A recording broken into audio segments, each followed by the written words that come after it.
here to Segal Talks at the Martini Segal Theater Center at the Graduate Center CUNY in New York City at City University. And it's another day again on planet Earth. And it's a bit cloudy today in New York, and the outlook still is very, very grim. We have over 4 million confirmed infections. The Times says it's 13 to 14 times higher. So most probably there are 40, 50 million people with the virus at the moment. It's a catastrophe in New York, 1 million jobs lost, still everything closed.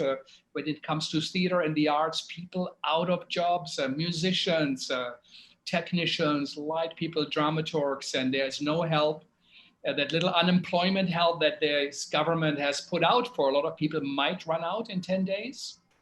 The memorandum on eviction might run out in 10 days, so people will lose their homes. The insurance, it's going to be a disaster. August, heats are rising, and we are really experiencing in the moment where we do not really know where we are in, except that we know we are in a catastrophe movie, which we haven't seen, and we don't know how it will end. Or as someone from Spider Women Theater said, Miguel, this is a creational myth, and we are in, and hopefully we make the right decision. Or Bruno Latour, who said, this is the general rehearsal.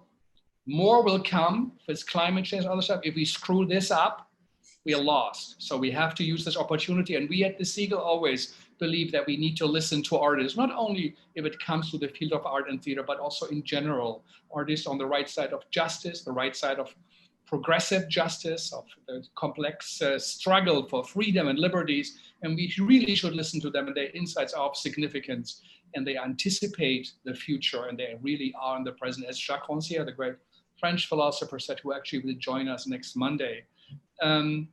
So with us today, we have two workers in the vineyard of theater, and great ones, significant ones, people who, as I said, they are organically, politically in their work, and we will talk about this. First of all, I want to say hi to Adelheid Roosen from Amsterdam. Adelheid, thank you for joining. Hello, Frank. I'm so happy to be here. Yeah, and below there on the screen, this is Melanie Joseph, the great Melanie from the Foundry Theater. So let me tell you a few things about Adelheid before we start. He's a Dutch theater practitioner, actor, drama teacher, and a writer. And in her theater and film production, she engages with controversial subjects as honor killings, domestic violence, sexuality in Islamic cultures, and her mother's Alzheimer disease. And she has been writing a trilogy and directing of Muslim immigrants, and she created a method in which theater practitioners are adapted by local residents, some kind of radical hosting or radical listening, we say in a way.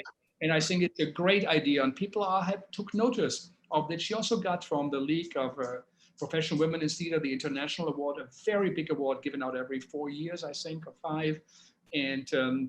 And so this is a very big deal.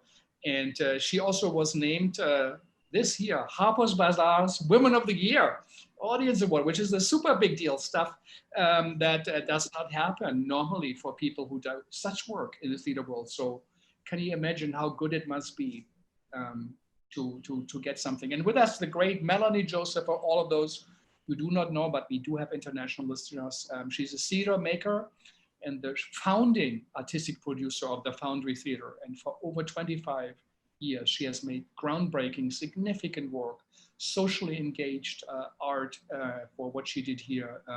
And she's the editor and contributing writer to A Moment of The Clock of the World, where she looked back in the work of the Foundry Theater, a fantastic book by Haymarket, so please do look it up if you want to know what theater can do in a city, what it can create for a community. And she got many awards, the Doris Duke Artist Prize, the Lotel Award, a Skirball Artist Prize, and she has been honored with 2 Obies.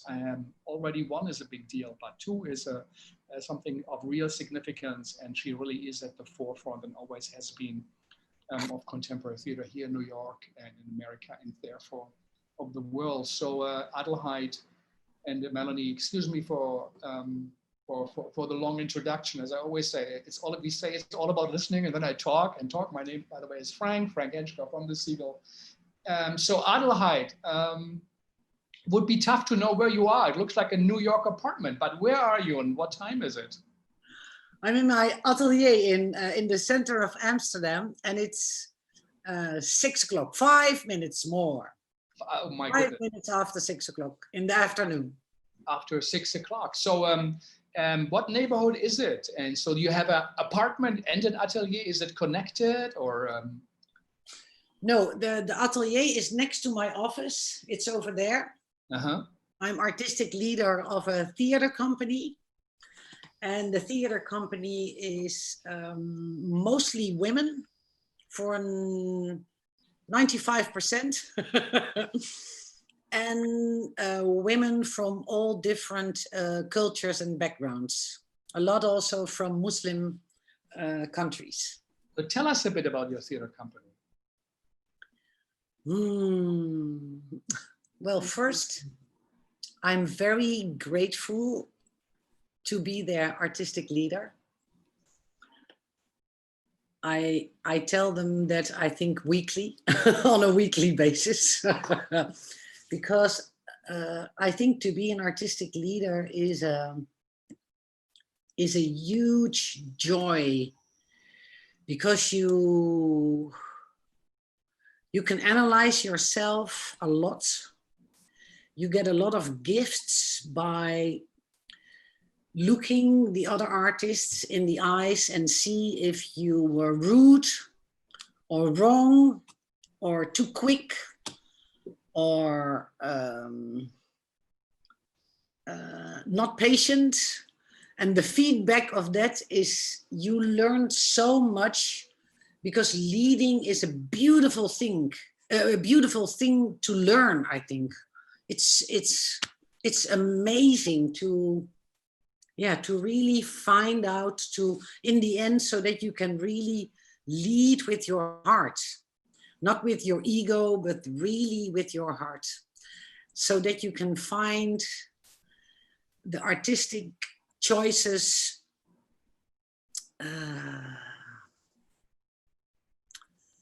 like in the spontaneity of your first thought.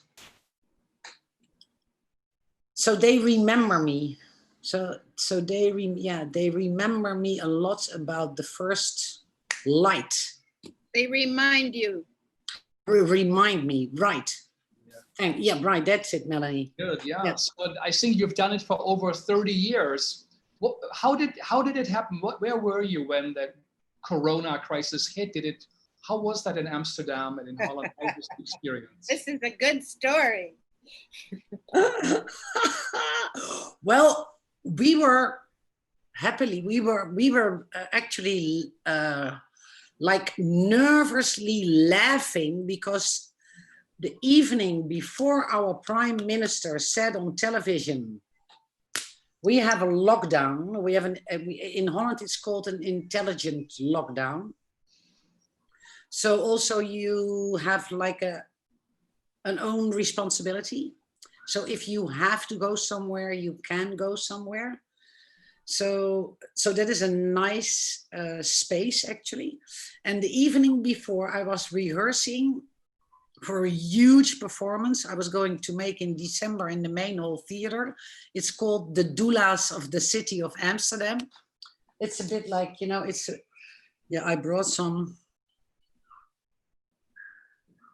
So we were laying with 40 women like this, which was that we were rehearsing what I call a women line. And that is what we did with 40 people embracing each other, and with the choreographer Emio Grego. So we were through the rehearsing space, and the hand over here and the hand here and the hand here, and embracing each other. And the next morning it was like lockdown. Nobody got ill, happily. But that was so strange. So we were from the embrace to distance. This is a radical change. So how severe was the lockdown and how long did it last? March, April, May, the 1st of June, 30 people could enter theater spaces. And the 1st of July, 100 people could enter theater spaces, but still with 1.5 meter distance. So you did shows? You already presented work? No. No. No, I was teaching on the theater school, on the actor school. And the school had very, very almost cruel rules for the students. Happily, we had enormous good weather, but I got my class 20 students, and the school said, well, here they are, and I was outside. We couldn't enter the building. So because the weather was so beautiful, I taught on the museum square, where there's grass, trees, so we had shadow. So I worked outside. For a month then? Or for 2 weeks. For 2 weeks. 2 weeks. And after that it started raining.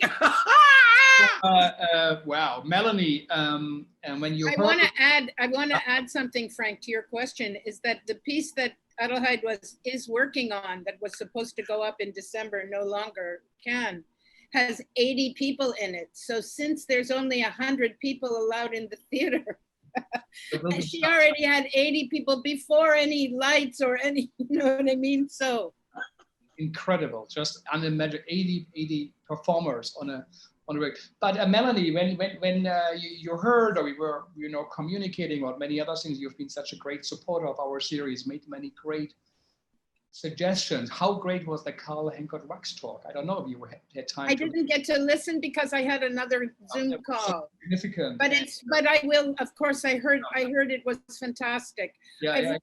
So when you heard about Adelheid, you said, yes, I'd love to. You said, we had another possibility. He says, no, I want to be with Adelheid. What do you think about her? How do you both connect? You mean, well, first I think that both of us owe a great debt to Gideon Lester. Yeah, we do. We love him, and especially because he brought us together. Yeah. And he nagged both of us to meet, and both of us were kind of like, you were. I wasn't. Okay, because I always, okay, fair enough. Always someone is saying, oh, you have to meet so-and-so, you have to meet so-and-so. And sometimes, it's a lot. And I'm always a bit nervous because I don't know what the expectation is. So I went, and we both sat there opposite with Gideon, and we were both kind of quiet. I thought you too, because you were quiet in the beginning. You didn't know what to say. So then Gideon asked us a question, asked Adelheid to talk about her work in a similar way as you are right now. And so she began to talk about the things that she was doing. And I'm like, oh, okay, wait a minute. I recognize this. But of course, I'm always nervous that somebody's doing it disrespectfully, because it's a very delicate, nuanced approach when you're working with communities. And there's so much care that's required, and there's so much, so many stairs, so many steps to understand, let alone take, in terms of the delicacy of these developments. And so I would interrupt her and ask her some question. Oh, you did that? Did you do this? And she was like, not only had she done the thing that I thought was important, but she had another idea about how to do it, which was fantastic. So it was like this kind of, I could feel my whole body moving forward and forward. And I think, Adelheid, if I'm correct, by the end, we were laughing. I'm pretty sure. We laugh a lot, she and I. It's important to have a joy in the work, and Betty Shamir said yesterday. But maybe Adelheid, tell us a bit, and you jump in whenever you can, this idea of the, not politics, but the political, the idea of community, and that method as you kind of developed. Tell us a bit and share, because we're all looking for forms. How can theater be of of use? How can it be meaningful? And everybody now really, for good reasons, we need to connect to communities, something you have done and you have spearheaded. If you could tell us a little bit what you do and what you learned. And why. And why. I think why is also really important. Like, what is your mission?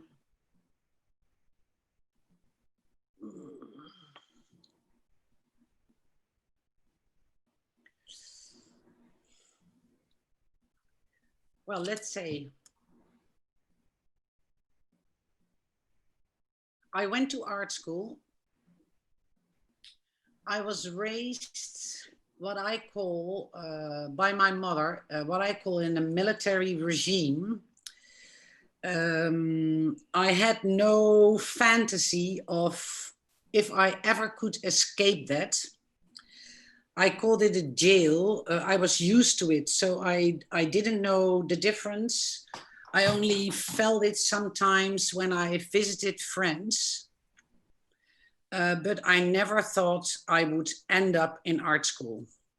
There was a teacher on high school who I'm grateful to until this day, who knocked on the door of my parents one night.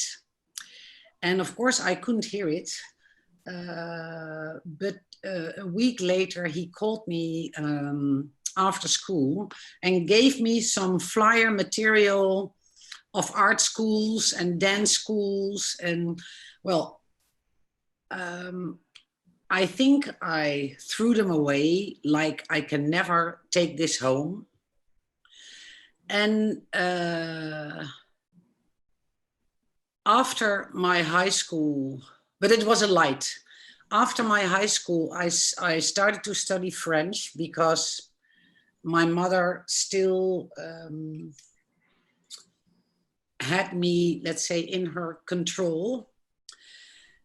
And when I started to be a student, then I was on my bike every day to the university, and I saw the art school. So the second light was that I thought, well, maybe I can enter.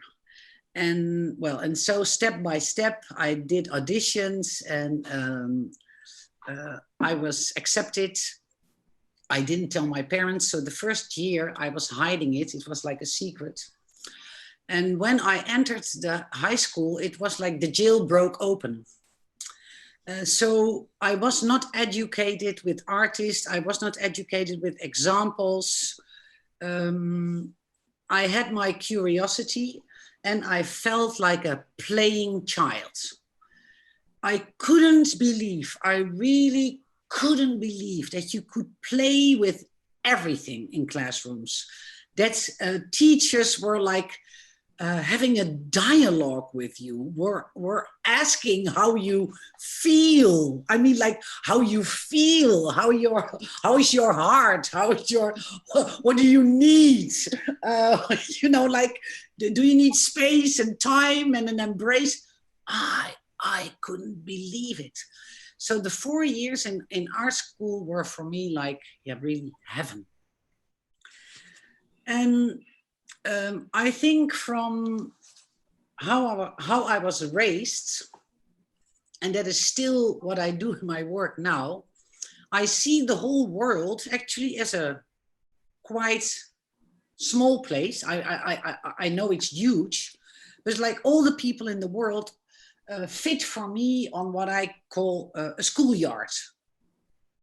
And everybody for me has to be on that schoolyard. That is what is so important for me. That's like a daily fight. Everybody, every human being belongs on the schoolyard. And of course, then you can on the schoolyard disagree or whatever, you know, you make groups or you make churches or you have different cultures or different languages or whatever you do. But there's one schoolyard. So completely unconsciously, I started to look for people who were pushed away, minor groups or also or bigger groups, but when people were looked at like you do not really belong here, in my opinion. You don't have the right religion or education or look like or body or whatever. And that was my constant inspiration of like, really? There's a human being who doesn't belong on our schoolyard? So, and there started my creation. So every time I brought people together, even, yeah, well, for example, that's also how I came to the honor revenge. I interviewed 10 men who killed a daughter, a niece, or a daughter of the neighbors. And the delicate thing about that is that a lot of journalists in the country, so you have to be very strong in those interviews and also on television, because the first question they ask you is like, oh, okay, so Adelheid, you understand the killers. And you understand or support? Yeah, right. You're on the side of the killers. Well, that is what they try to put in your mouth. Yes. And what I wanted to do, of course, is to know their life story, how they became the killer of, for example, their sister. So I wanted to look in the eyes of those men and ask them, like, do you think you were born to be the killer of your sister? And so I wrote a piece about, it, and I directed a piece about that to put the two stories on the line.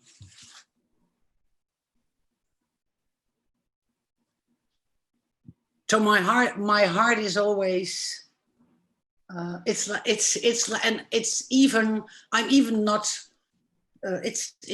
not, my heart is not disappointed, or my heart is not frustrated. It's every time, it's like, it's passionate, and also like with, and also naive, and also with that surprising, curious question, like, are you serious? You know, is there a human being who's not allowed on the schoolyard, but we have only one schoolyard? So that's always the start of my... You know, Adelheid, there's a practice, I'm sure it's there too, but here, that's grown up through the social justice movement, called Transformative Justice. It's an alternative approach to the people who have committed crimes and the people upon whom the crimes have been committed. And there's an organization in the Bay Area, I think it's called 5G, 5 Generations, that was formed by a group of people who had been sexually abused as children. And they formed 5G to address the pedophiles not as monsters. Like, how do we deal with these people exist? It's not like they were looking for a way to permit that kind of crime at all, but to kill them, to lock them away, to ignore them in a certain way in the transformative justice process. It's just going to be a constant cycle of, you know, crime, lock up, throw away the key, next one, a child is, you know. So it's interesting to me that within a theatrical, within your curiosity, which again, I think these are organic questions. Yeah. Because those people, how do you open your heart to hear the process of that? do you feel like your piece was able to contain what you received, the size of what you received?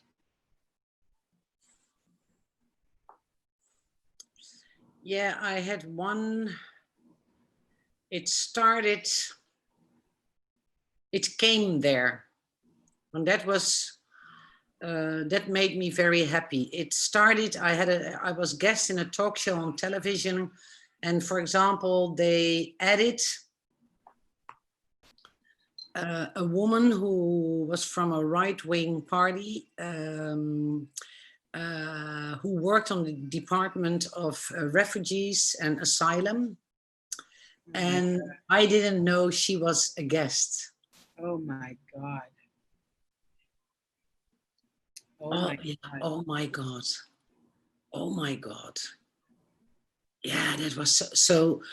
And she, of course, wanted all the migrants from Muslim countries, and they, you know, that whole polarization, and to put the shadow on what we call the new Dutch people, actually. And I was, whoa, I had to stay so quiet inside and so connected to my heart, and only tell her all the time, this is wrong what you are doing. You are using this piece, how do you say that, to manipulate. Your piece? Yeah. She was using your piece. Yeah, yeah, yeah. Adelheid, did she see it? No. Of course not. Of course not. No, she was really using it. So I thought, oh, I have to discipline myself and not go in the debate. And, you know, because it, of course, television, it was like, you know, the talk show of the day at 8 o'clock. So I thought like, oh man, I have to protect the Muslim community. And I had to repeat every time only the sentence in my heart, you know, the beauty of being with them, the beauty of living with them, the beauty of that they were opening up their life story in jail, the beauty of the Ministry of Justice to let me in, the beauty of the families who let me in their houses and were more, and so that I could mourn with their, you know, their daughters who were dead. And I stick to that path of walking through that interview. But I was like, afterwards, I was like, I was knocked out. How were the reactions of the audiences in Amsterdam to the work?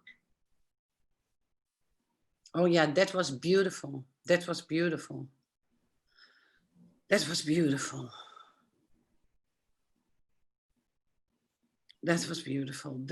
We went also with the piece to New York. We played it in St. Anne's, and there happened something very, very, very sad thing, because the microphone of Joseph, and that was really the, how do you say, the head actor, the central character. Yeah, the central character. And it broke 3 times behind each other, and then he walked off the stage. And he committed suicide 1 year later. He jumped off the building of the theater school. Yeah, it was so, it was so sad. It was so sad. And it was so amazing that he took this part, that he wanted so, he was so passionate to play that part. And after New York, we went to Jordan to play it on a festival in Jordan, in Amman. And that was actually very brave of that festival in Amman, because in Jordan you have the highest numbers of honor killings. So that was like, whoa, and we played it 3 times. And then Joseph was so soft and elegant, and he played it so firmly. And then a psychiatrist who is related to killing, to how do you say it, what was suicides, that he explained later to me and the family that actually after a depression, that actually when you become very smooth and vital and vibrant, that you already took the decision of the suicide in your... Incredible. What a deep engagement in people's lives and in themes that are so essential and heartbreaking. Tell us a bit, how do you connect to the community? Normally a theater, traditionally you are as a building and they put up flyers and buy ads on Facebook, and as they come to us and pay money and you're an audience member, I looked at ticket buyer. What do you do? What do you think of your community and how do you connect to them? To the communities I work with, you mean? Where you are centered in, yeah, for where your theater is, but also the communities you work with. How do you work with the community? How do you do that? Many different ways. Yeah. We have Adelheid here. What's your, so... How about it goes this way? How about what, may I, Frank? Sure. That's such a broad question. May I ask, because I would like to know, what is it, the idea of the piece first or the community first? What makes you want to make a piece with X community? Even talk about the 80-person piece, for example. Why did you want to make that piece? Tell what that piece is and why you wanted to make it, and then how do you contact those people?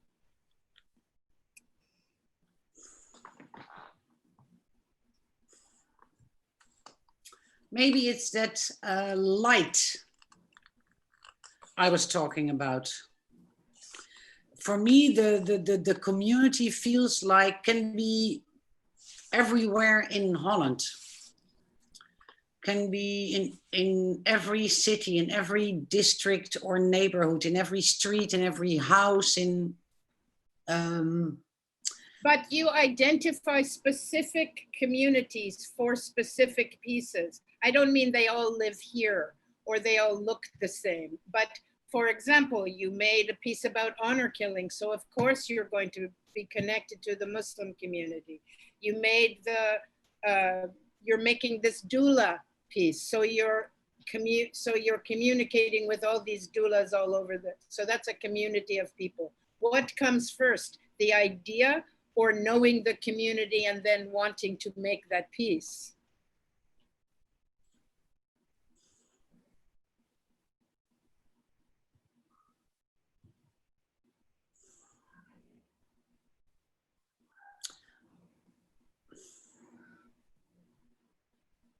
When my heart is calling, it's something on the bike or when I do the dishes or under the shower. It feels very natural. It's like, it's not something I choose, it's something which is there.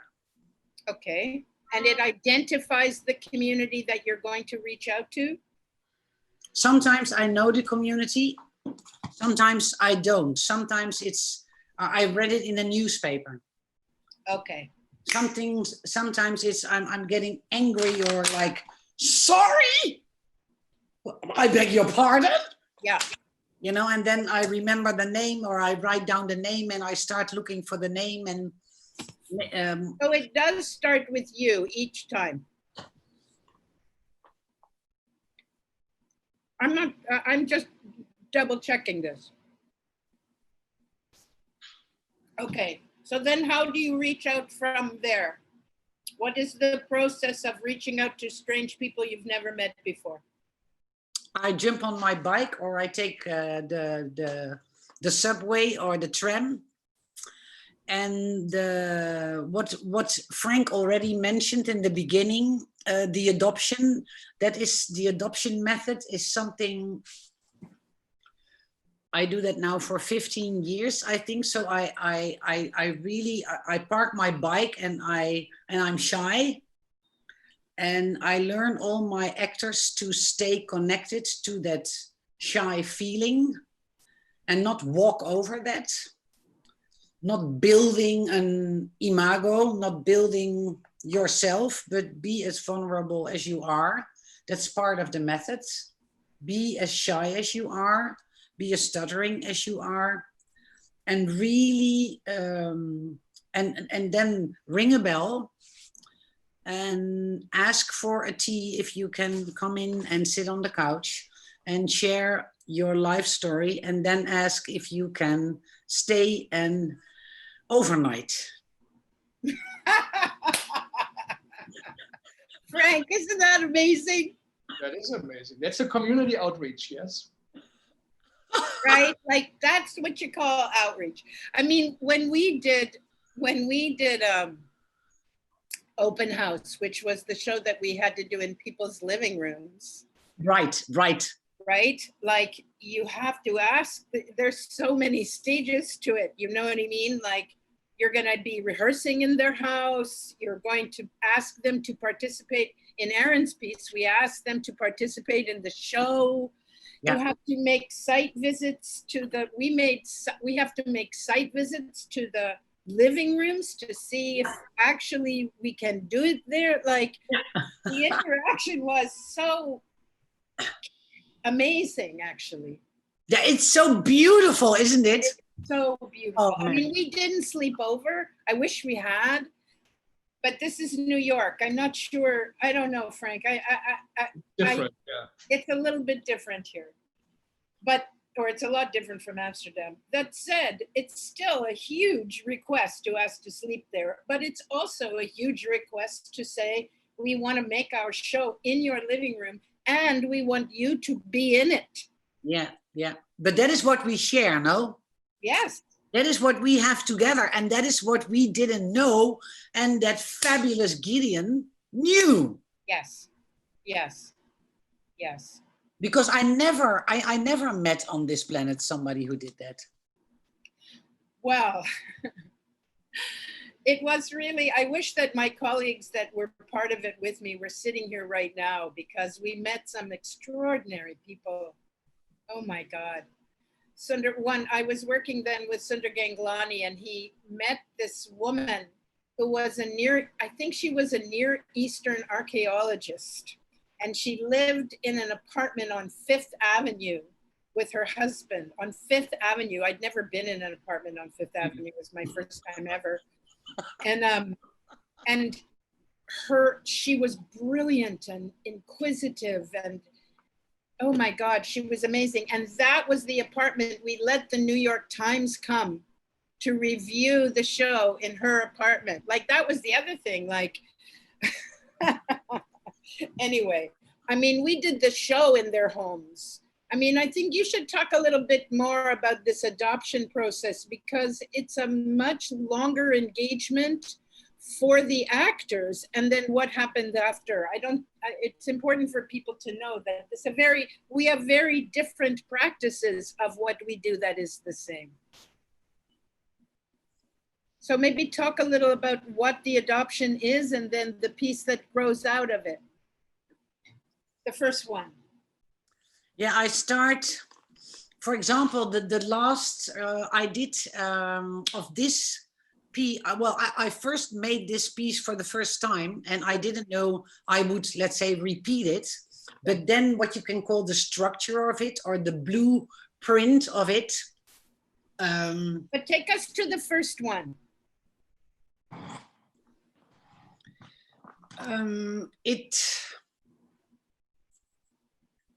What was the piece about that you ultimately made?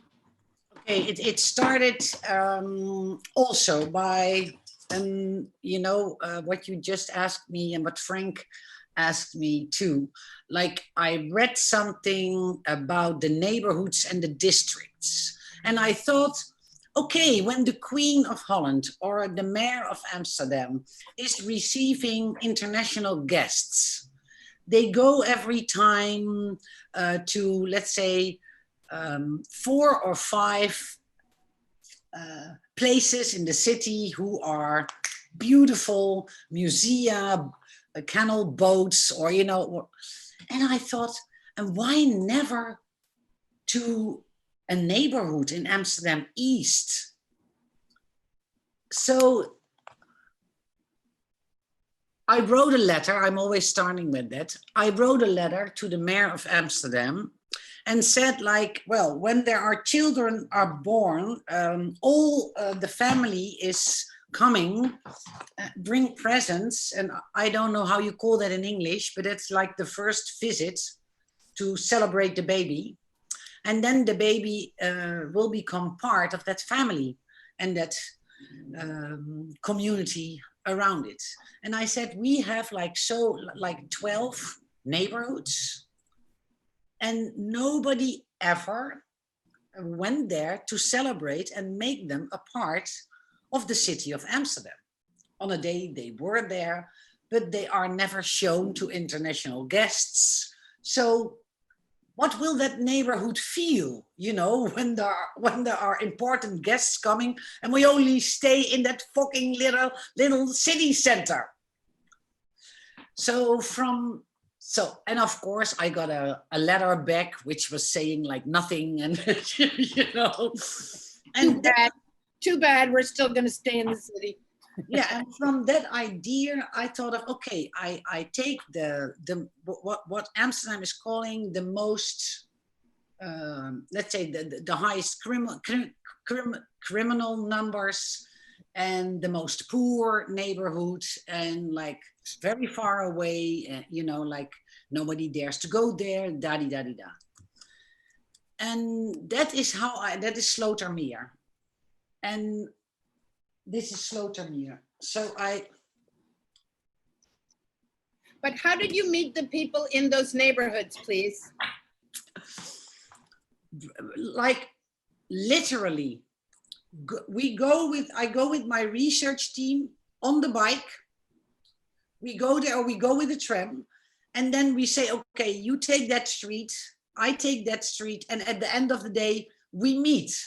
And then you start ringing bells. Did anybody close the door in your face? Yeah. Yeah, which is actually nice. Exactly. Which is very nice, because the first time because then you start to study, that is the beauty of being mirrored. Because of your fear and your shock, you ran to your bike. That is what I did. Then I was at my bike, and then I thought, yeah, well, it was just a no. Let's try again. You know, and at the third time, the man said, rah, rah, rah, rah. Well, okay, come in. You know, like that. So it's so, and also a no which stays a no is like beautiful. Right. So then I throw a postcard in the mailbox to thank them for saying no, which is like a dialogue. Absolutely. Absolutely. And that is so beautiful of this whole, so that is, yeah, this whole structure. So then I ask all my actors, which are 10, because the performance itself takes 5 hours. And as a public, you go from one house to the other, but you see in that performance as a public, you see only 2 houses. So you see 2 big scenes of an hour in 2 houses. So you could go to this show like 5 times, because it's 5 times a different route you follow. And the actors are living for 2 weeks in the houses of the local citizens, become part of their family or the household.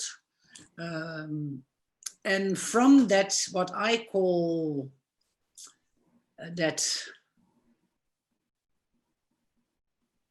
it's a kind of love crash. Can you say crash? Yeah, it's a kind of love crash. You know, it's two life scenarios who are, you know, like also start to. Did you say love as in love crash? Yeah. Okay. Is that possible? Yeah. For you, everything is possible. I believe it's possible if you think it's possible. in the love crash. And then Were after, there, hang on, pause. Were there any non-love crashes in these occupations? In these adoptions? yeah, you have moments or sometimes days of the two are not understanding each other or get irritated. But I visit together with my team, with my artistic team. We visit them very shortly every day. So when there is like a complication or the dialogue is not smooth or irritation, then we open that up in a dialogue and we talk what's going on or what is the judgmental stuff in your brain and what is your protection to keep very pure in the moment with the other. And I did this huge thing 7 times, also 2 times in Mexico, one in a criminal area in the middle of Mexico City in the neighborhood Tepito, and I did one in Juarez. Which unbelievable. Juarez in the neighborhood of the feminicidios, the women killing. That is next to the American city, help me. San Antonio? San Diego? San Diego? What's on the other side of Juarez? I don't even know. I'm Canadian. Hold on. Oh my God. How can I forget? Juarez. Hang on. El Paso. Yeah. So the performances take place also in the houses of the people, and you have the material comes out of interviews with the family, and you structure it, or is it improvised? No, it comes out of the occupation of actors in those houses. Yeah, but how does it? What do people see? Yeah, Frank, what I do is, no, I don't interview the family. I interview like also when you make theater through improvisation. So for example, Frank, you are the local citizen and I'm the actor. Yeah. Then somebody else of our team is interviewing us about our relationship of the 2 weeks I lived with you. Yeah. And we make a text out of that interview. So we learn the text together and we play it together. And does the actor and the citizen adjust the text? Yeah. Okay. Yeah. So they participate critically in the development of the text? Yeah. Great. Completely. Great. And first I direct the scene with the written text, how we made it, how we wrote it.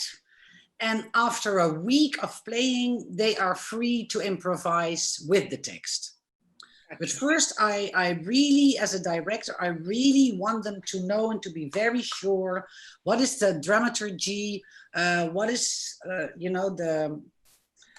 what is the story, on which moment, where is the aggression, where's the shadow side, where's the bump, where's the tenderness, so that they really know how to play it, and then they can. And the, Was, commu- go ahead, Frank. Sorry, honey. the community was like a Muslim family, or there were families from. So what? Give us an idea. How do you select them? Just is it because people live there on that street? They happen to, or do you have a theme? No, I don't have a theme. It's the area. It's 2 kilometers by 2 kilometers. That's the area where we play in. Also, all churches who are in that area, we ask to open up so that when people walk from one house to the other, so that are the scenes in the houses. That's for 1 hour. But also you see little scenes on your way through the area. Natural scenes or staged scenes? That's all. No, that's all directed. Okay. And sometimes it is like an open text, for example, of, well, for example, in that first show, there was a Muslim mother which said, I can do it. I can do this performance, or I can do this show. But at 4 o'clock, I have to pick up my girl from school. So I made that picking up the girl from the school, I made it part of the performance. And then I asked the teacher, for example, to talk to the public for like 3 minutes. And I also rehearse with her to tell about what is like, what is special about this school. But Frank, there is, or correct me if I'm wrong, Adelheid. It's not just a random, it's not like, oh, I'm gonna go to this 2 kilometers and do it here. There's an idea behind why that 2 kilometers. So the first one had to do with bringing people from Amsterdam to neighborhoods they don't normally go to. Right. Because, because the mayor wouldn't bring his people there. So fuck the mayor, I'm gonna bring people there. Yeah. Okay, so that's the first one. The one you did in Juarez was chosen by the artistic director, no? No, it was chosen with, by my Mexican partner. That's what I thought. Yeah. Can you so he chose to do it in a particular neighborhood that was where there were a lot of killings in Juarez. Please say what this neighborhood was again.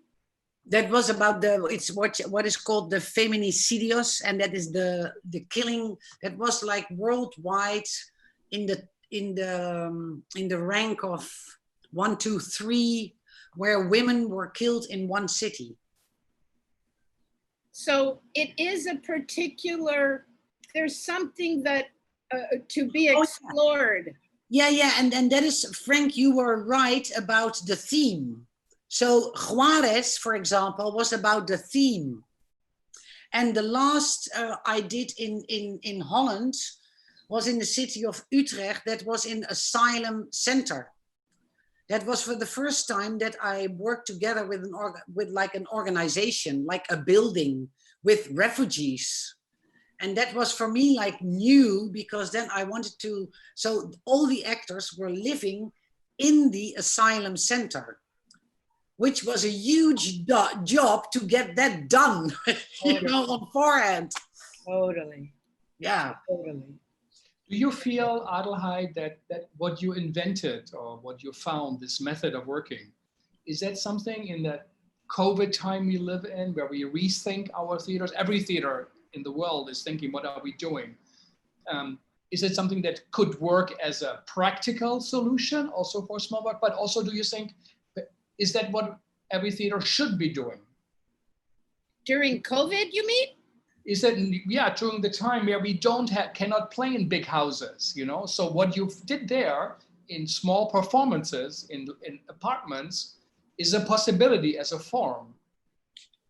Do you think, are you thinking about doing this in the time and now of that virus and COVID as performances?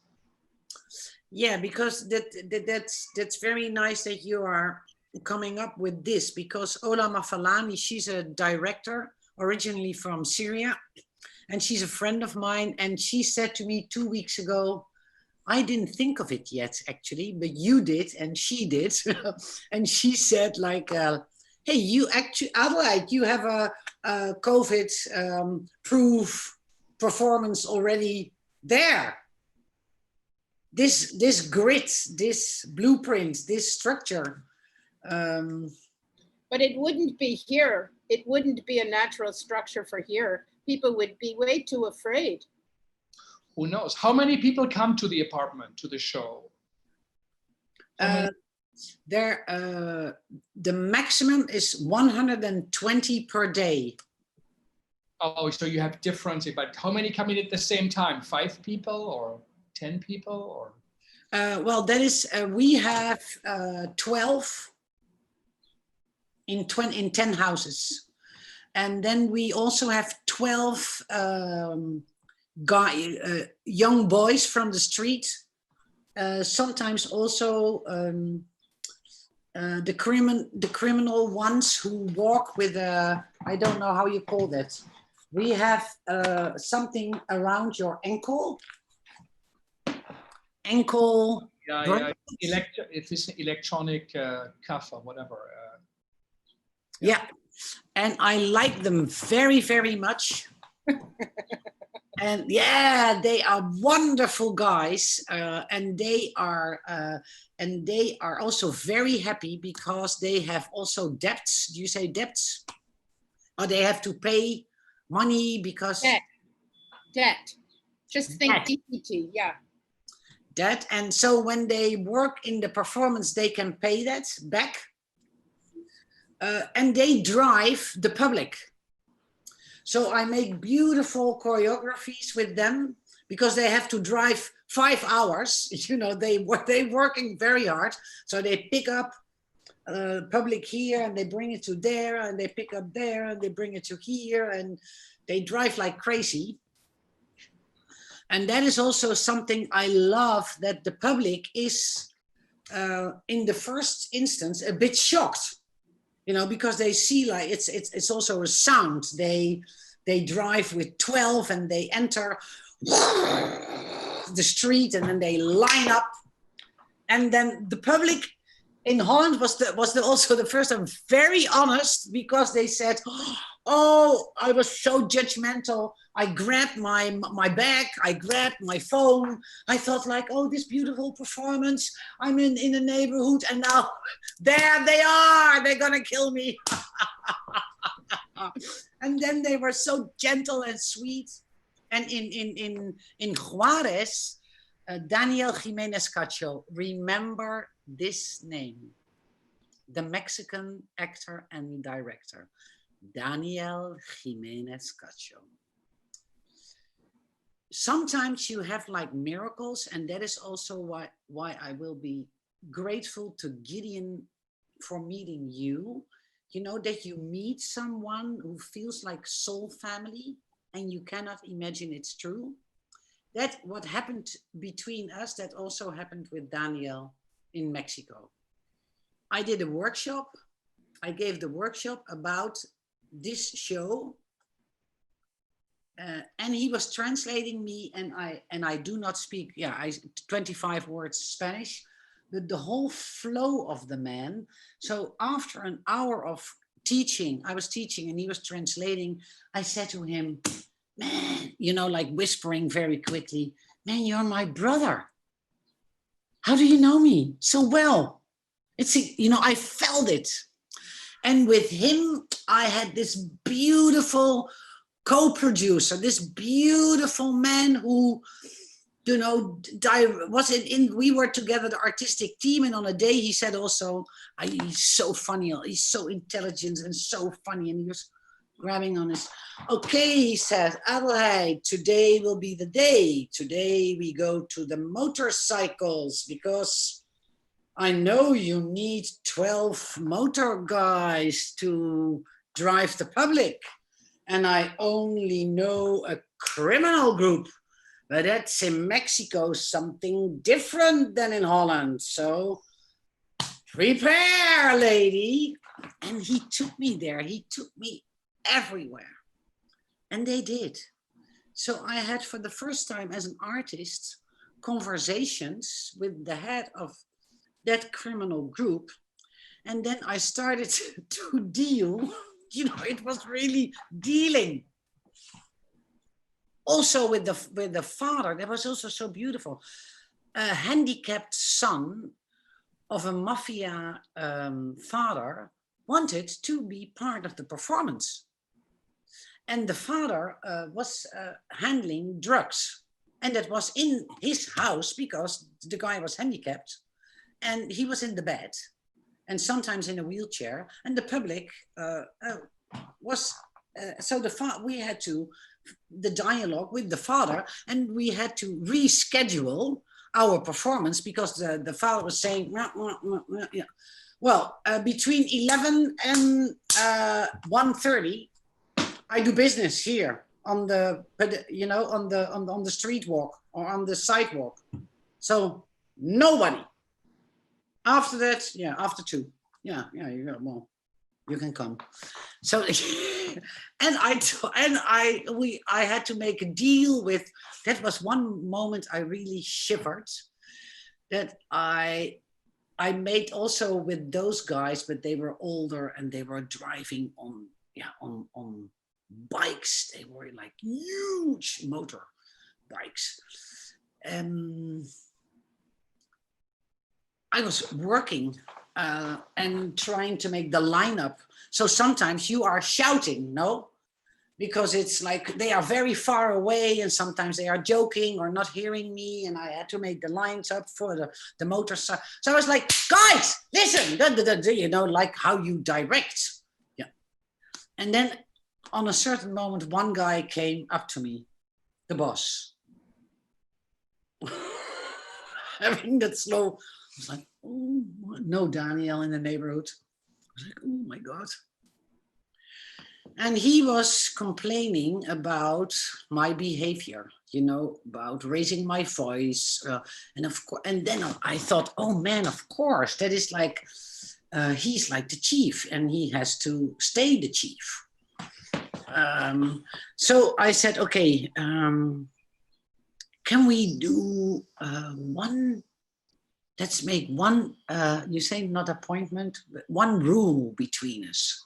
So you tell me every time, so you may really be strict or shout back. So when I enter your territory, where I enter your, how do you say that? Yeah, territory? Territory is okay.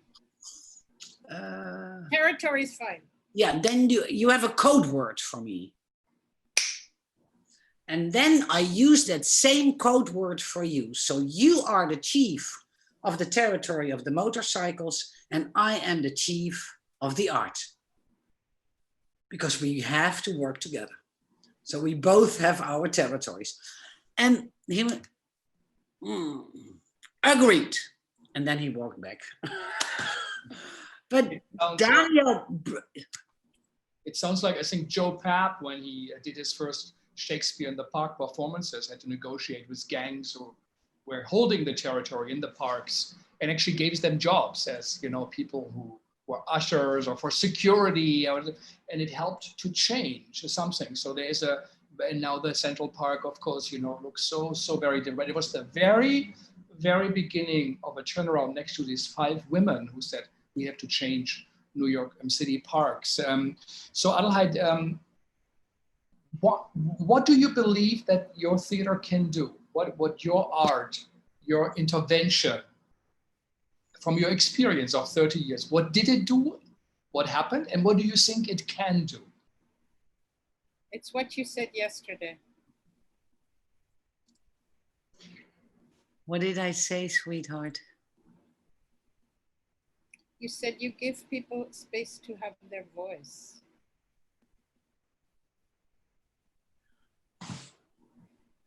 Yeah.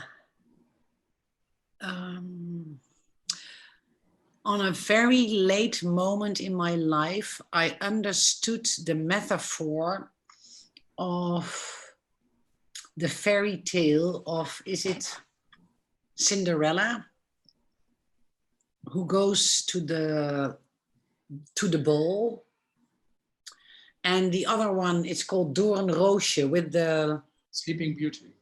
the Sleeping Beauty, that somebody is kissing you awake or pushing you. It's like the apple, you know, the prince is pushing the coffin where she's in, and then your breath is coming back, and he's kissing her awake. And I think in every human being,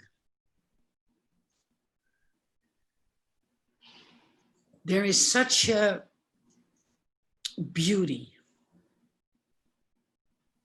There's such a grace. There's such a tenderness. And when we keep on going on with all that rules and not living on one schoolyard, and we are pushing people aside, then it's like the start of eating that apple. And on a certain moment, it's frozen. And on a certain moment, you're maybe still alive, but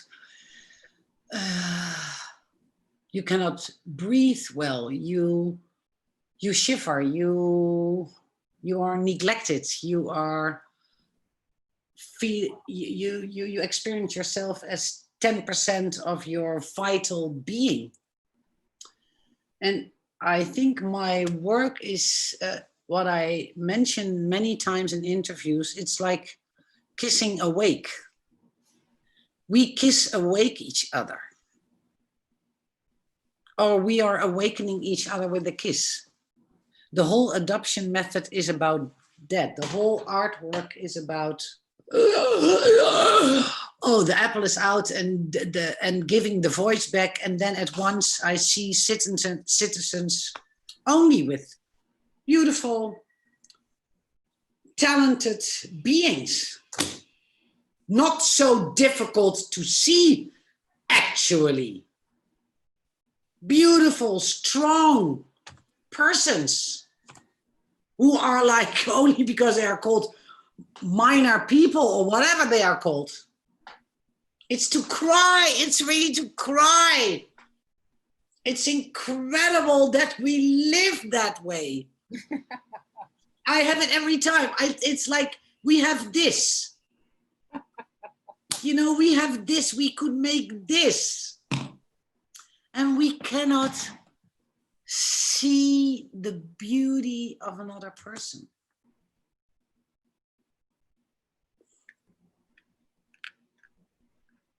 You cannot accept another person on that schoolyard. You want to make your own schoolyard. You even want to call it a not human being. You even want to skip it out of the race of being human. For me,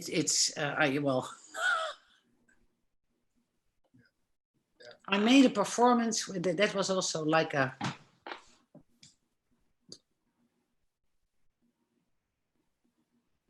I made a performance with my old teacher. He's also an actor, and he's a writer also, and he was for me teacher in art school, writing songs. George is his name, George. He was married for 45 years. After Ank, also a friend of mine, died, there was this beautiful process in George, really tender process, that he also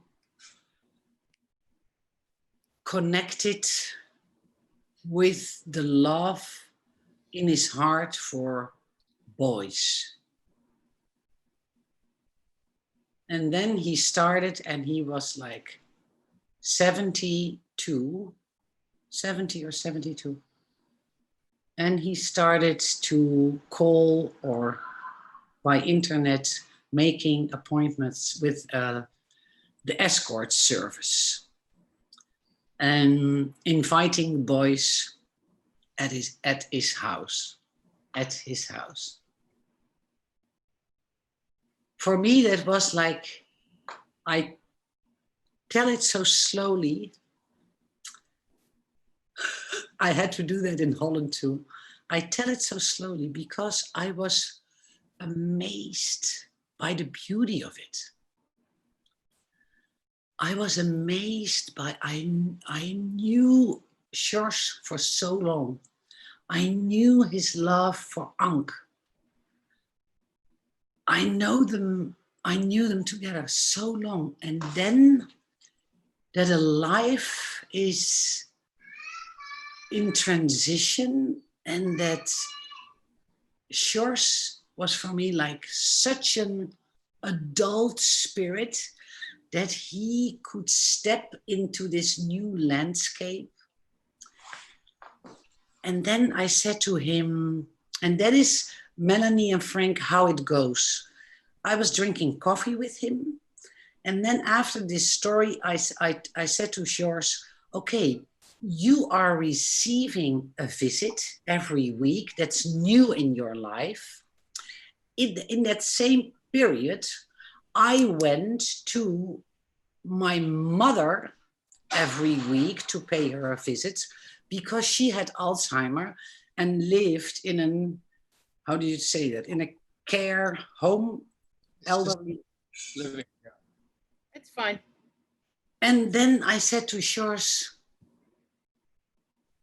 let's start rehearsing. Because this is the change of my life. And this is the change in your life. Mm. Yeah. For sure, you mean you like young men, because boys, you know, of course, is a different age. Sorry. Yeah, young man. Yeah, young man. Here.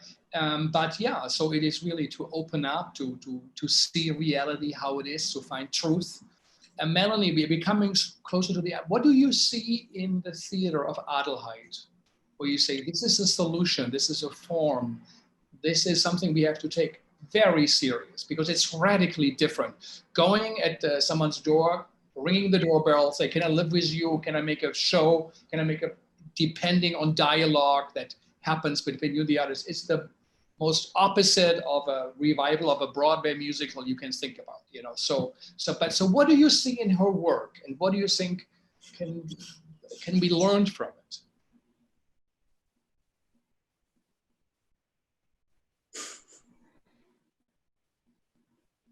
Well, fuck, what a question. I mean, you know, I don't really think very much about, I don't believe in models, like for one person to invent a model and another person to use that model. Especially as an artist, I'm always, I don't believe in modeling artistic projects, or people are going to steal from each other anyway. That's normal. But what I see, I guess, is permission, is the sort of endless stream of invitation to do what you think can't be done. But you have like, I also think, I mean, you're probably gonna hate this. Yeah, tell me. No, Frank is not gonna love this maybe. Oh. But I think it's also leading your process with love. I actually think I'm at my best when I lead with love. I'm at my worst when I've forgotten that that's what's leading my work in any event. And I think that holding on to that is a difficult thing. There are many things, there are many fears, there are many things that put a, that make a glottal stop in that stream. And I feel if anything can be learned from Adelheid's work, it's to continue to begin with this, with love. When she says, I think my work is a kissing awake. She is, you know, like right there. That's what I mean. Like, she kisses people awake. She doesn't shake them awake, you know. And so I think that, and I feel that in my body. I feel that, or I don't know whether it comes from me or from her or from, I don't know where it comes from, but I feel it. And I feel inspired when I talk to her and other friends, other people, a handful, a very few handful of other people I know, that is, and it's not just love for the theater. It's not love of theater or making theater. That's normal. I mean, love of other. And how does that generate your work? And how does that generate your ideas? And how does that generate your career as an artist? And so, I mean, I feel to cry to say this because, well, yeah, I feel this time is so difficult, you know, and complicated and frightening and chaotic and unknown. And so to be able to, you know, when John Lewis died, I got really quiet because I thought that's a person who led with love, who trained himself to do so from the time he was 17. And I want to be able to do that. And I feel sometimes quite challenged to keep that continuing. So that's why I feel to cry sometimes. But I guess, I mean, it's even how I closed the book. You know, like I didn't know how to end the Foundry book. Okay, like, are you kidding? First of all, how can I even explain that I ended the Foundry? You know, like that alone is, you know, I mean, I don't know forever if I'll be able to fully make the words that articulate that. But the only thing I could say as a close to the book is that everything we did in some way was led by love. And I think that everyone who would ever worked at the Foundry would probably say, oh yeah, okay, maybe, you know, but I don't think anyone would say, no way. So yeah, so I feel that. I feel like that if anything can be learned, it's somebody's capacity to hold that love spigot open, even when that scary drug lord is coming toward you, for the first thought to be, oh, of course you're angry, as opposed to going to the fear place. That's a creative gesture to me. You know what I mean? That lends itself to creativity and doesn't stop it. Yeah, but that was actually also the space where I met you in. I really met you in because you are for me like an older sister. You know, you are the senior in this. And when hey, I'm not too senior. no, but yeah, but no, I know. No, but I mean it from my heart. It was like you were like an old Indian. So actually, yeah, you were like an Indian. Native American, you mean Native American, you mean, or Indian? Yeah. You mean an indigenous person? Yeah. Okay. Wow. Yeah. Yeah, you were, and you were saying in the beginning of this session, you were saying like maybe I was a bit grumpy and but actually that was my fascination right away. The fascination was your strength. The fascination was your autonomy of to be well, I don't know. For me, that was for me, that's beauty. Really, I mean it. Okay. Melanie, I mean it. Okay. Okay. I mean, so that comes to me, but let's stay with the work. Don't, you know, let's stay on the work, please. So I think that, you have to take this compliment. I know it's difficult. Okay. That's part of the life work. okay. Yeah. Okay. Go Thank on. you. Thank you. Thank you.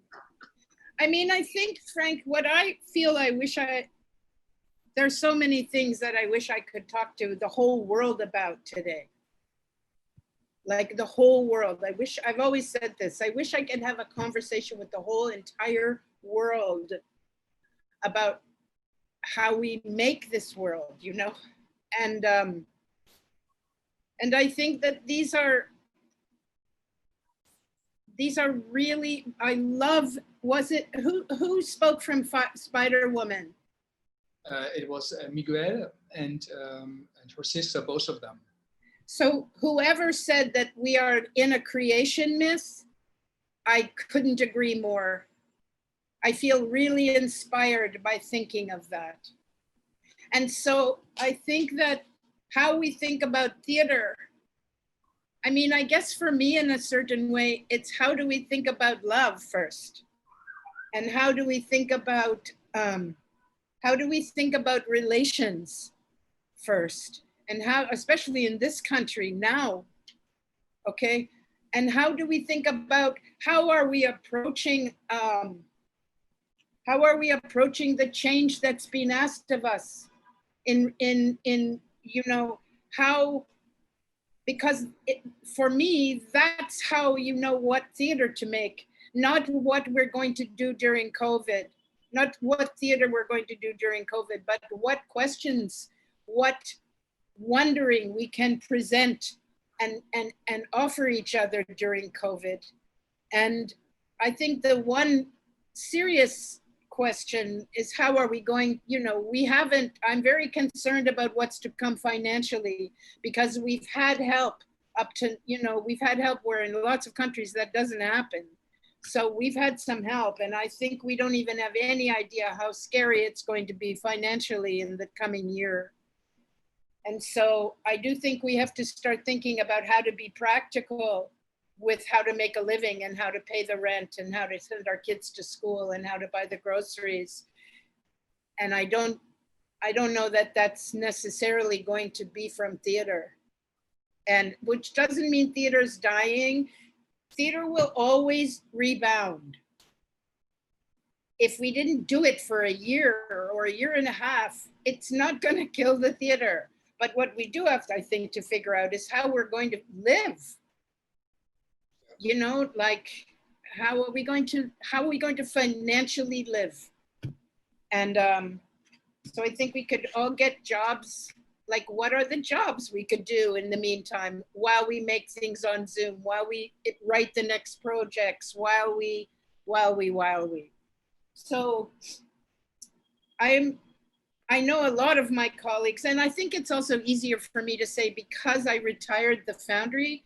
And so I'm in a position of thinking, what is theater in a whole new way? And how am I enlivened in it, to it, for it? You know, what is the next incarnation of my body in that space? So I was already there, you know, so it sort of, I was already prepared in a certain way to think about, okay, what's next? Or not even, what's coming? What's coming for me in the theater? What would I want to go see? What would I want to make? What would I want to invite people to? So I also think I'll say one more thing. This creation myth time is so full. I mean, let's think about it right now. I mean, in this country, we have COVID, we have Black Lives Matter. Yes, we have Me Too. Well, we had Me Too already, but that was already present and had its crest about a year ago. But still, right now, the crests are the COVID, and we have an election coming up. Oh, yeah. Maybe the most important election in the history of the United States of America. Okay, so these are huge, huge tidal waves of consideration. So how we make theater, the subject matter of our theater, we don't even fucking know where our feet are gonna walk tomorrow. You know, so thinking about what we make, what is consequential in the subject matter of what we make, I'm cross-eyed. Every time I sit down to write, apart from the fact that I have like really bad COVID brain, so I can't really focus, but every time I sit down to write, even for a small bit of time, I think I'm not ready to speak about this yet. I'm not ready even to ask these questions. I don't even know what the fucking question is. You know, so that's why I think what you're doing, Frank, is so fucking important, because it is a way to keep all of us available to each other in this moment, as opposed to, okay, this is how we're going to make theater for the next 6 months. And this is how, and many people are thinking about this, and there's lots of theater online, and there's lots of things. And I think everybody has to worry about how they're not going to lose their audience. And look, I made theater for 25 years. I never had a season. I never had a subscription, and I always had an audience. So, you know, and you never know when I was going to do a piece, but people came. You know, it was always a miracle, but they freaking came. So, and there were years where I didn't do a play at all in New York City. And still, then the next year I did something and they came. Yeah. So I think that this terror of how are we going to keep our audience engaged, I'm not really down for that. They'll, you know, I think if you put stuff up and they want to, I don't know. We don't know what the theater's going to do next or what it's going to be about. And I say the atheist prayer. You know what the atheist prayer is, Frank? No. The atheist prayer is this: oh, please, oh, please, oh, please, oh, please, oh, please, please, oh, please. So I say the atheist prayer fairly regularly, that we can fill ourselves with love. Even in the rage of this moment. It's hard, but I think it's the only thing that will lead creativity in a way that we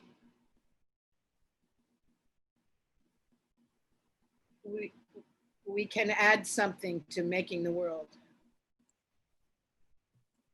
You know? Yeah, no, I hear you.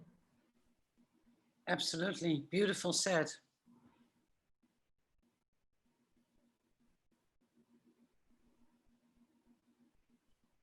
What do you want to be happening, Frank?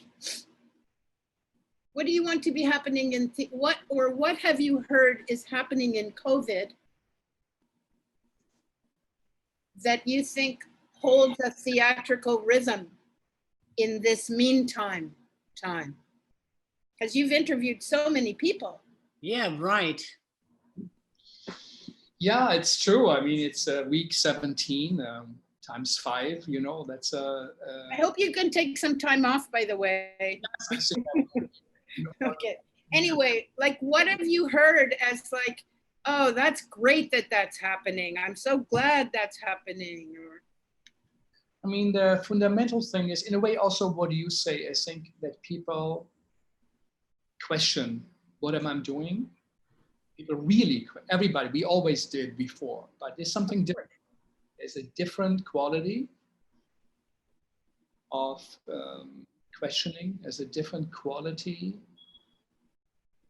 of seriousness.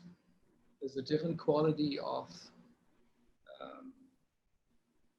urgency, I think. And it's also about our lives. People understand we are, in a way, we are animals, we can die. We all know it, but now we really can with the wrong handshake. I mean, that's what Tyler Mack said, you know, my friend survived AIDS and now a handshake killed them. A friend of him died. So, you know, we do not know. 14, 15 times more might be infected than we know. 50 million people it would be in the US.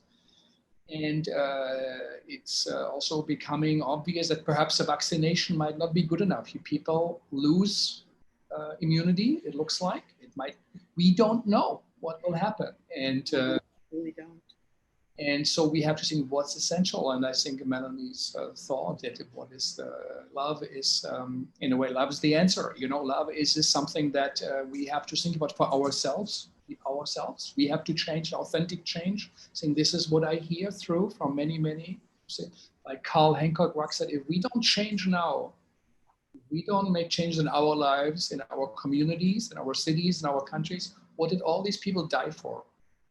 You know, why did this all happen? And so I think why theater is so beautiful and great. It does reflect what's going on and what people think about. So there will be modifications, changes, new forms, and perhaps that's not the important thing because it always has done that. But I think what is important is that theater in itself, as a very ancient art that came before movies, came before TV, it's the origin, as Carla also said, you know, so that it has a magical power, as Adelheid said, or what do you say, you know, that to heal us, to connect us.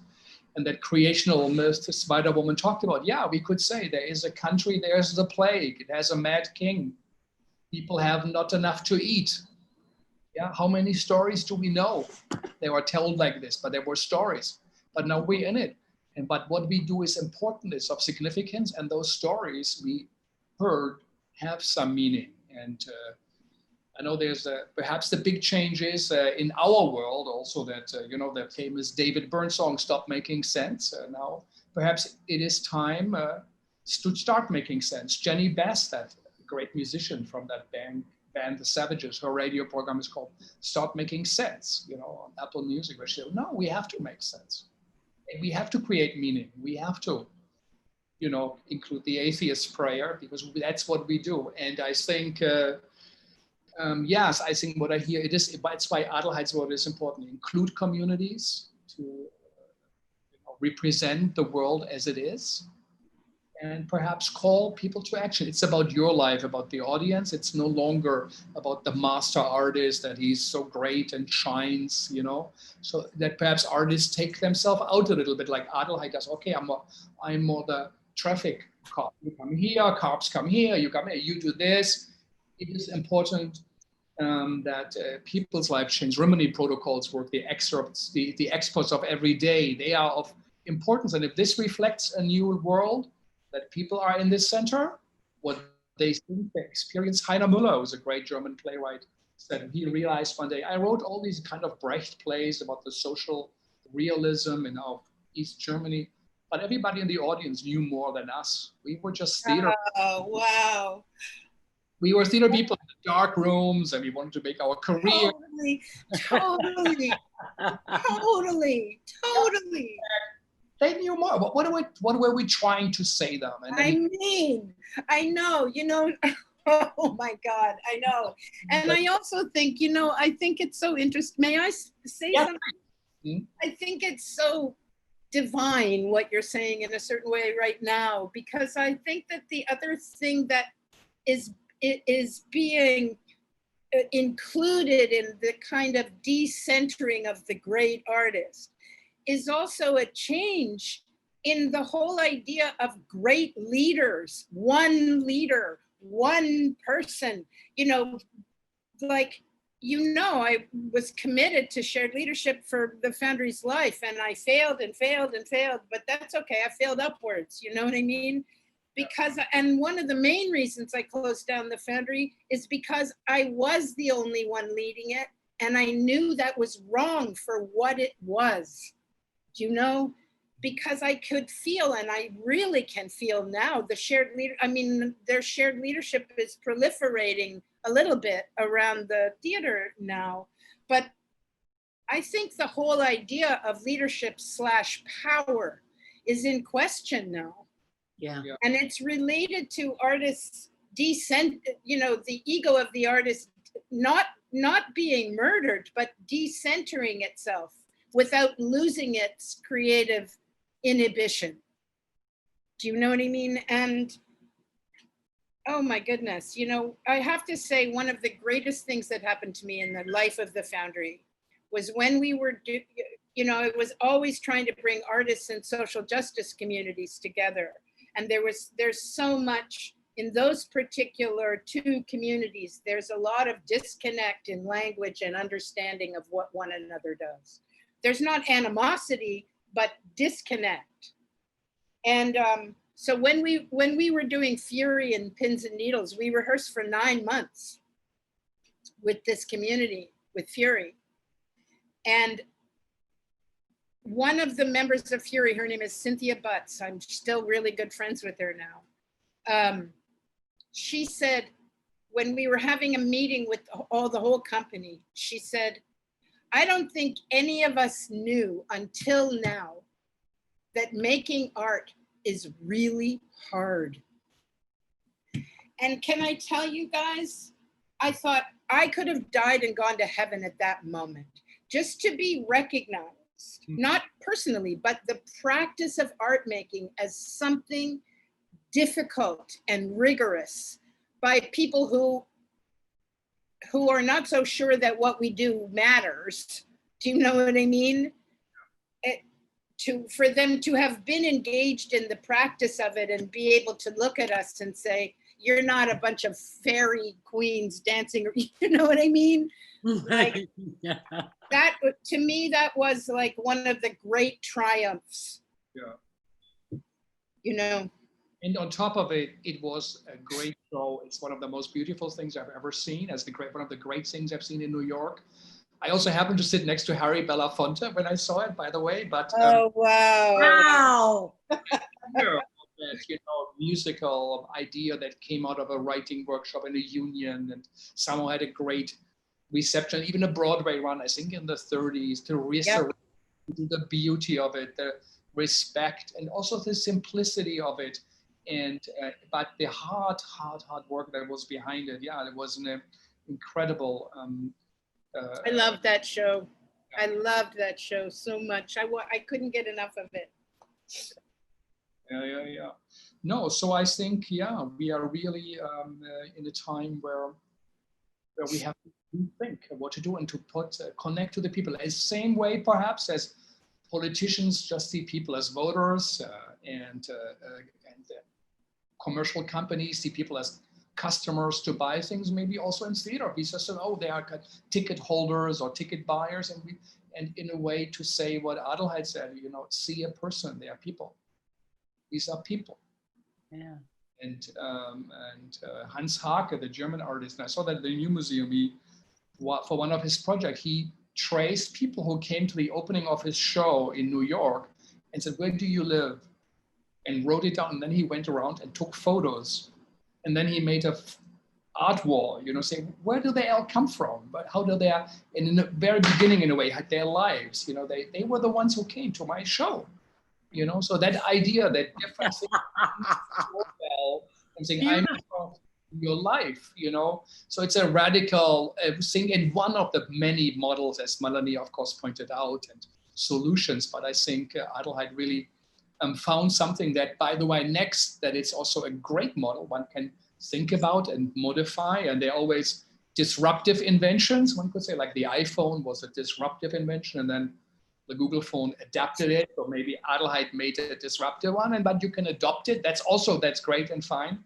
So, but it is a time to really honor that new way. And if theater represents that now people are in the center of it, that's a good thing. If this is, if philosophically the emancipated spectator, what Rancière, who we're going to have on Monday, what he wrote. That's exciting. You're going to have Rancière on Monday? Yeah. He's we just did a sound check today with him, and to say, this is something. Don't we really think a little bit? We know a little bit better in the theater than the person. Don't we really also think we are a bit better at? Okay, we know something more. And he said, no.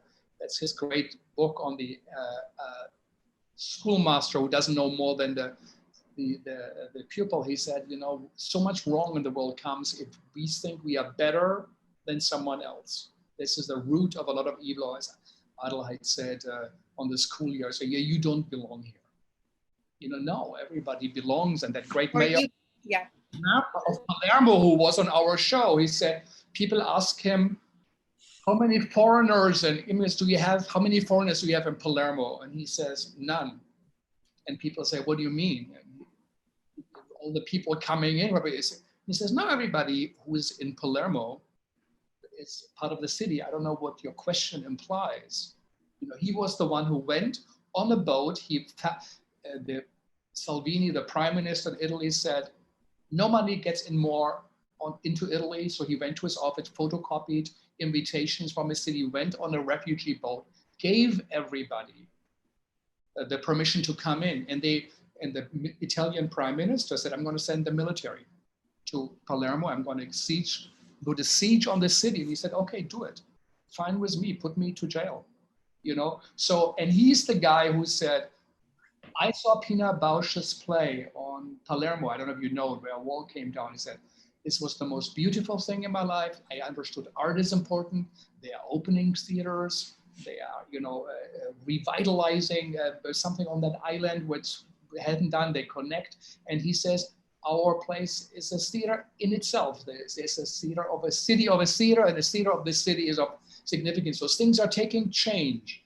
And I think this is something we have to keep in mind beyond the idea, yes, it's good for the economy and this. I said, no, theater is something much more significant and deep and ancient. It will always be there. It will come back. But hopefully we find a re-engagement. If we don't do it as artists, who else will? You know, we don't find new forms, meaningful forms, who else will? We have to engage. And that's why it is important to really, really think. Is why I am interested to hear from the artists. And it's still, as Melanie said, a moment of confusion, and there are no recipes, but everybody is reflecting deeply and is reflecting seriously and says, yes, this is our lives. Maybe we're wrong before. If you're almost all of a sudden confronted with your mortality, which we always are, but we say, if one day I die, no, we are going to die. We know that. It's clear, you know, so this has become something changed, and I hope that, yeah, we will also find ways in New York that we have a theater for the city, and the city is connected to theater because it celebrates life, we enjoy life, there's joy in it and love, and we communicate that right. Yeah. I love you, Frank. Thank you so much for doing this. No, that's important, and how great it is to hear from Adelheid about her work. Yeah, in a way, you don't talk in a way of a show when you have to sell it, or you're an opening, or the interview was really cut down to really say, why does she do it? What's keeping her motor running? You know, we know a little bit more, and it can inspire us. Or Melanie, your work and what you did over decades in New York, and failed and tried again and did beautiful things, and always looking and connecting people. Yeah. I'm thinking a little bit of the time of a tiny bit, not a lot, a couple of minutes, I guess. But no. Wait, Adelheid is trying to say something. Yeah, say something. Yeah, maybe it's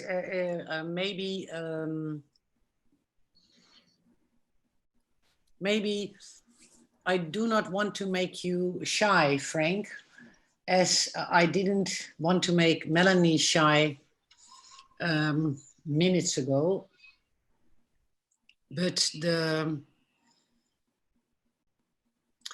it is what Melanie is saying. It is very, very important what you are doing. And what I maybe do in my work, and what I feel also shy now to do with you, is like, let's take a moment for you in the center. Well, we actually want that, because, you know, just even in what you just went through, just to quote all of the people you've spoken to, studied, know about, to me, that's like, I can't get enough of that. But also it feels like maybe that's, in the first instance, that's the same with the local citizens or the adoption. In the first instance, it feels uncomfortable, and we jump over it. And the thing is, like, the real connection between the actors and the citizens and the locals and everybody, and also the public, is to really, my heart is inviting you to repeat the beautiful words of Melanie to you. It's like, come near.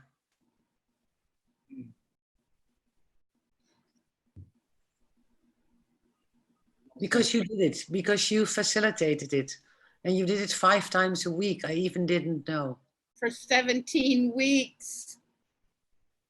Yeah. Well, thank you. It really means a lot to me. Yes, it is. As Melanie would say, it's a lot of work. There was a great German comedian, Karl Valentin, at the time of Brecht. He would say, art is beautiful, but it's a lot of work, he said. He was kind of a simple. Right. Oh my God, it's so much work. It's oh my God. But it's a lot of work. And plus, you know, we also have to thank you and HowlRound, because this shit is free to watch. Yeah. We're never going to have to pay for it. We're never, you know, all of the, I've visited so many of the, thank God it's there, because I couldn't be with you at noon, so I can go and see Carl Hancock Rux's talk. I can go, I've been to visit, I've visited so many of the talks that people have done, and it feels so much of a relief in a certain way to find other sisters and brothers in this moment. Do you know what I mean? And it's an incredible library of this moment. Yeah. And thank you. Well, that's wonderful. Yes. Thank you both for contributing it and making it what it is. I see myself also a little bit as a Melanie or as Adelheid, kind of a traffic cop. Yes, here you come, 2:12 next. No, 2 months, we can't. I need someone can. But that's how it is, and that's how it is, as you all say. And it's not glamorous, Frank. I think moments also like this really make it worth it. What, Adelheid, as a closing statement, and I think Melanie already gave a very, very serious one, but what do you think, what do you say to young artists? What do you say to the young Adelheid Roosen who might just come out of art school after those 4 years and COVID would happen? What do we keep in mind? And also, Melanie, if you, of course, say something good, what is of essence? What should we be thinking about?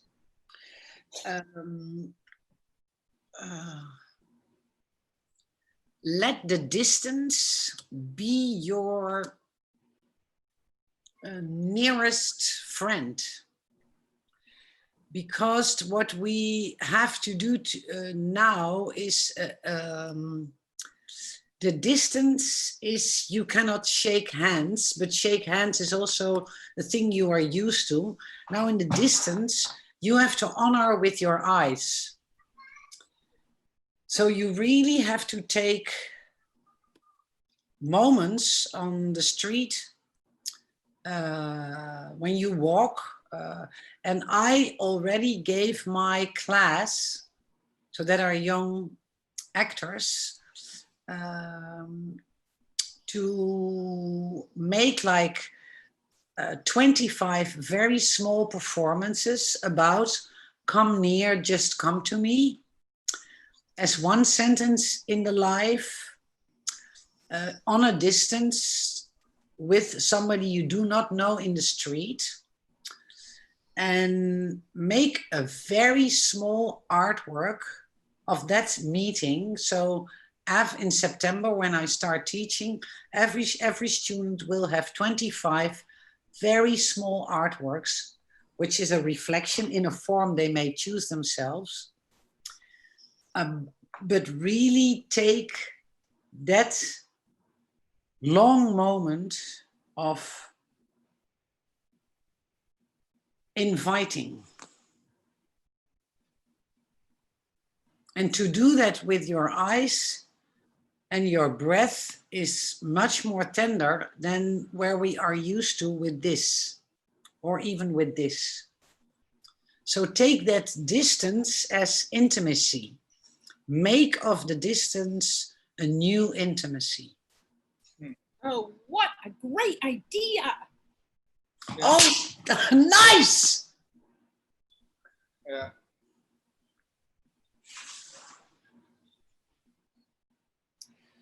I guess what I would say to the kids is that they have a world to make, you know, and I can't wait to follow them into this new world. I can't wait to see what they're gonna make Beautiful. of this crazy fucking time that we're in. I can't wait to hear how they interpret the possibility of, how they interpret the changes that are going to be made. It's not even they must be made. They are already being made. It's an organic part of the energetics of this time. Change is going to happen. It isn't to say that there won't be all kinds of fascist resistance to it and all kinds of ways that are going to try to kill it, but you can't kill life. You can't kill life that you don't know how to recognize. And those fascists don't know what this is. Like that woman doesn't see your show and goes on TV and says what a threat it is. That's okay. It's good she didn't come and see the show. You could keep making it. You know what I mean? Let the TV do whatever it does. You just keep making your shows and they'll do what they do. So I can't wait to see what the next generations are going to make of this creation moment. Yeah. Oh, that's great. And as someone said, Yeah. you can cut flowers, but spring is coming, right? So you can cut them away, but hopefully there's something bigger and stronger. And it has been so. Thank you both. This was truly quite a conversation, and between you guys. And thanks for including me and having me with it.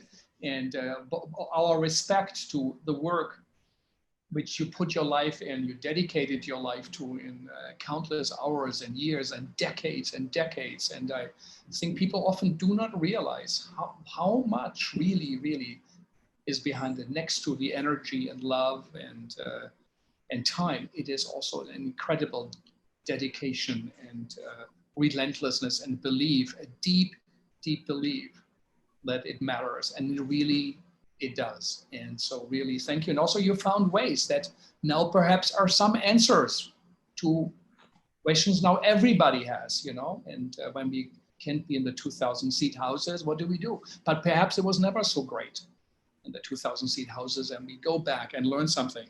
As I said, next Monday we have the great Jacques Rancière, who will talk to us what he feels, what he said. What does a philosopher really think?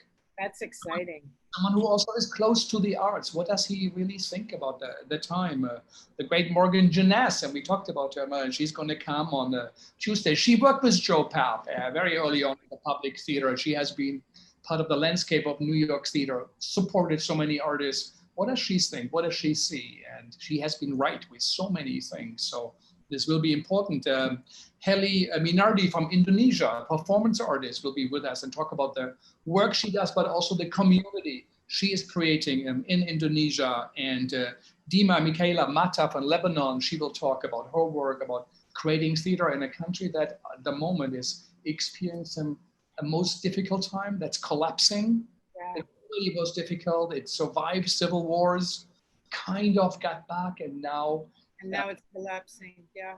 So complicated. And to close it off, we have Richard Schachner with us, who will give us a little bit an overview again of what he thinks. And he prepared a special issue or in his theater magazine, the great TDR. And then I think most probably for August, I'm listening to Melanie, and I'm also listening to the artists who say, don't overproduce, don't do too much, take time to think. And if I don't do it, if we don't do it, how can we do well, and also, honey, if you took some serious time off, coming back to this line of questioning will be different. Yeah, that's true. Well, a lot will happen in just everything could happen on a Thursday. That's yeah, you know, for us at universities, normally it would be just a spring semester. Incredible what happened since March. Incredible. Yeah. So long. It's unbelievable. I don't know how long this will be going on. So really, thank you both. As Melanie said, thank you to HowlRound for hosting us. This is important for Vijay and Thea to be with us every day, and for you, the audience members, for taking the time, who in a way also are in the center. It is about you who listens. It's really not just about Adelheid. She knows what she's doing. She doesn't need the talk in that sense. You know, of course, it's good to connect, but it's also for you to hear what you think. And how can that be part of your life? How can you ring the doorbell of someone in your building and stay over, or invite someone over as hosting it? It's so beautiful. It's so beautiful. Transfer artistic methods as an inspiration to our own lives as a dramaturgy. How great would that be, and how much change will we experience? So thank you for listening, taking the time. There is so much out there. It means a lot. And to the Segal team, Andy and Sang Yang. And I hope some of you will turn in and on Monday. And as Melanie said, you can always go back and listen on HowlRound to that. It's free, it's open. PAJ did some excerpts. We might continue of 30 artists who talk. They created something. We might do a little book, who knows? But it is really to be listened to. It's a live conversation. Normally interviews, people send answers up front and questions up front, and 3 hours will be condensed in a 5-minute talk, or this is open, it's real, and it's trying to capture something, and I think today we did. So thank you. And Adelheid, I took a while to get you, but I'm glad we didn't give up. I think 15 mails, 16, I forget. But yeah, oh, Frank, it was horrible. I was so busy. Oh man. Important work. And now kept on going. Things happen when they happen. So bye-bye, and thank you, Melanie. Thank you for joining. Thank you for being here and supporting us, but also for everything you did. Bye-bye. Goodbye, everybody. Bye-bye. Thank you.